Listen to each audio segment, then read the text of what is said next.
उन उनके द्वारा एक अपने संगठन में एक क्या होता है, एक नेता को चुनते हैं जो उसको क्या राष्ट्रपति के पास भेजते हैं, और राष्ट्रपति उस पर जो बहुमत दल का नेता चुना गया होता है उस पर क्या करता है, मुहर लगाता है और उन्हें क्या करता है, निर्वाचित करता है प्रधानमंत्री के लिए। तो आगे चलिए, आगे चलने का प्रयास करें।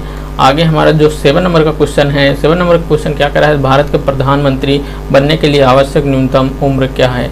भारत के प्रधानमंत्री बनने के लिए आवश्यक न्यूनतम उम्र की आप बात करेंगे। देखो, यदि भारत का प्रधानमंत्री लोकसभा से आता है, अगर भारत का प्रधानमंत्री लोकसभा से चुना जाएगा तो उसकी उम्र होगी 25 साल, और राज्यसभा से चुना जाएगा तो उसकी उम्र होगी कितनी, 30 साल।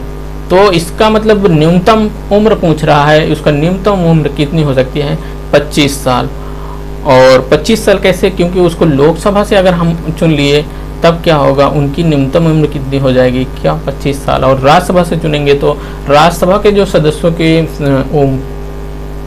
न्यूनतम उम्र होती है वो 30 साल होती है। इसलिए मतलब राज्यसभा के सदस्य से अगर राज्यसभा से अगर चुना जाएगा प्रधानमंत्री तो क्या होगा, हमारा 30 साल उम्र होगी।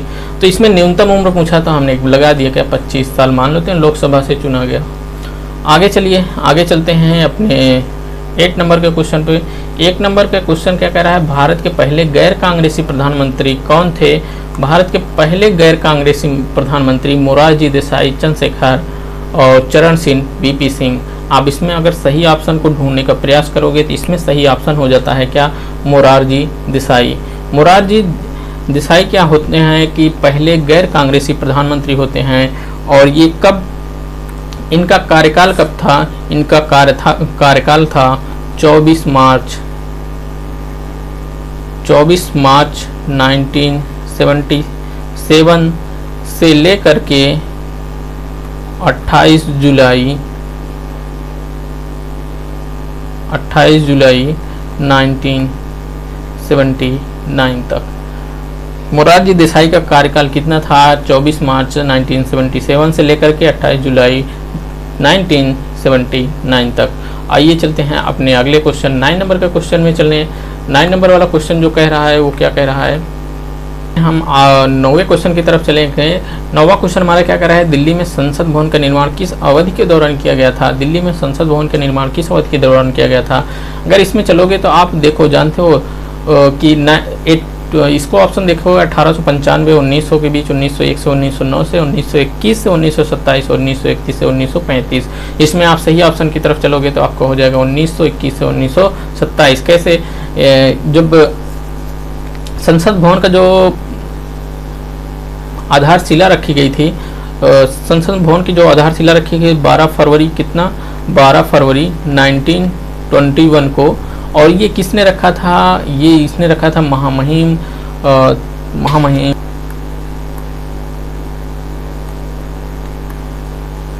The Duke of Connaught. ये इन्होंने क्या करा, 12 फरवरी 1921 को क्या कर दिया था, आधारशिला रख दिया था। और ये हमारा क्या हुआ, जनवरी 1927 को जो वर्तमान उस समय गवर्नर जनरल थे, वर्तमान गवर्नर जनरल उस समय कौन थे, लॉर्ड इरविन। उस समय वर्तमान गवर्नर जनरल जो थे लॉर्ड इरविन, इन्होंने क्या किया, इसका तो उद्घाटन किया था।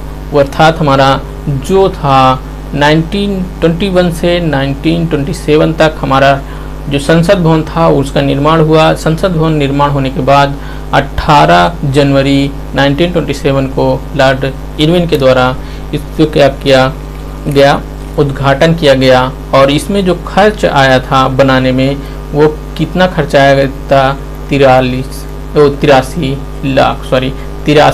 लाख रुपए। 83 लाख रुपए में हमारा पूरी संसद भवन बन गई। सोचो, अगर आज ही पूरी संसद भवन ऐसी बनानी हो तो पता नहीं कितने करोड़ लग जाएंगे, तब भी नहीं बन पाएगी। तो चलिए,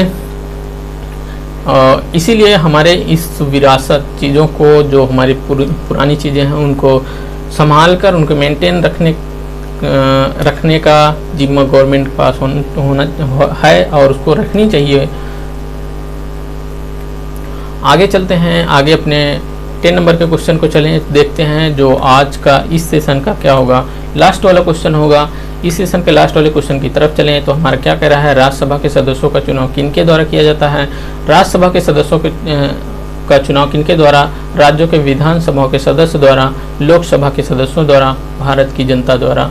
अगर इसमें आप सही ऑप्शन देखोगे तो इसमें क्या हो जाएगा, राज्यसभा के सदस्य कौन चुनेगा, राज्यसभा के विधानसभाओं के सदस्य जो होंगे वही क्या होंगे, राज्यसभा के सदस्यों का चुनाव करेंगे। तो 10 क्वेश्चन तक हमारा कंप्लीट हो गया। चलिए अब अगले वीडियो में फिर हम इसी तरीके के क्वेश्चन को लेकर फिर हाजिर होंगे। तब तक दीजिए हमें इजाज़त। नमस्कार।